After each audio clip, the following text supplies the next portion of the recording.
भारत के लिए नेपाल से एक अच्छी खबर आई है। यह खबर चीन के लिए काफी बुरी है।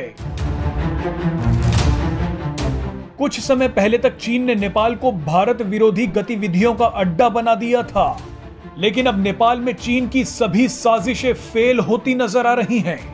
इधर भारतीय सेना ने अरुणाचल प्रदेश में चीनी सैनिकों को मार भगाया, तो ठीक उसी समय भारतीय सेना के कई जवान नेपाल पहुंच गए।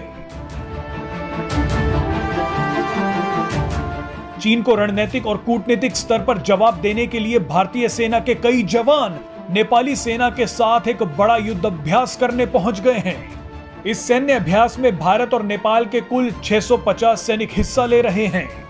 नेपाल और भारत की सेनाओं के बीच हो रहा यह सूर्य किरण सैन्य अभ्यास चीन की एक बड़ी हार है। चीन ने भारत और नेपाल की सेना के बीच दरार डालने की बहुत कोशिशें की, लेकिन चीन इसमें सफल नहीं हो पाया। चीन नेपाली सैनिकों में भारत के खिलाफ जहर भरता रहा, लेकिन अब भारतीय जवानों ने चीन को नेपाल से उखाड़ फेंका है। चीन ने नेपाल में अपनी जड़ें जमाने की भी खूब कोशिश की, लेकिन भारत ने चीन की वो सारी जड़ें ही काट दी। आपको बता दें कि चीन का नेपाल में रहना भारत के लिए एक बड़ा खतरा है, क्योंकि नेपाल और भारत के बीच 1850 किलोमीटर लंबी सीमा है, जो सिक्किम, पश्चिम बंगाल, बिहार, उत्तर प्रदेश, उत्तराखंड से होकर गुजरती है। कुछ साल पहले तक जब नेपाल में वामपंथियों की सरकार थी, तो नेपाल ने चीन के प्रभाव में आकर अपने देश का नया नक्शा संसद से पास करवा लिया था। उस नक्शे में नेपाल ने 3 ऐसी जगहों को अपना इलाका बता दिया जो भारत की हैं। ये इलाके हैं उत्तराखंड में मौजूद लिपुलेख, लिम्पियाधुरा और कालापानी। लेकिन अब नेपाल में सब कुछ बदल गया है। नेपाल से चीन की गुलामी करने वाली वामपंथी सरकार जा चुकी है और अब भारत नेपाल में पूरी तरह से घुस रहा है।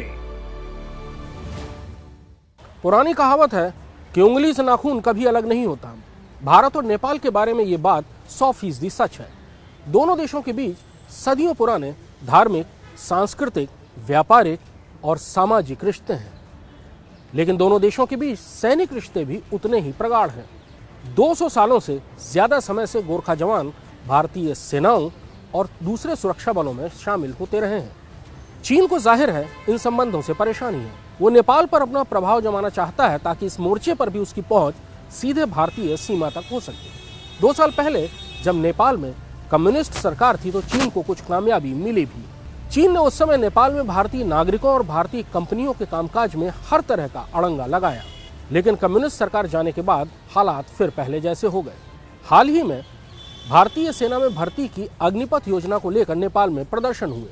समझा जाता है कि ये प्रदर्शन भी चीन के इशारे पर वहां की कम्युनिस्ट पार्टियों ने किए थे, लेकिन अब भारत और नेपाल के रिश्ते फिर पहले जैसे हैं। इस समय जब लद्दाख से लेकर अरुणाचल तक भारत और चीन के सैनिक आमने सामने हैं, उसी समय भारतीय सैनिक नेपाल में गोरखा सैनिकों के साथ सैनिक अभ्यास कर रहे हैं।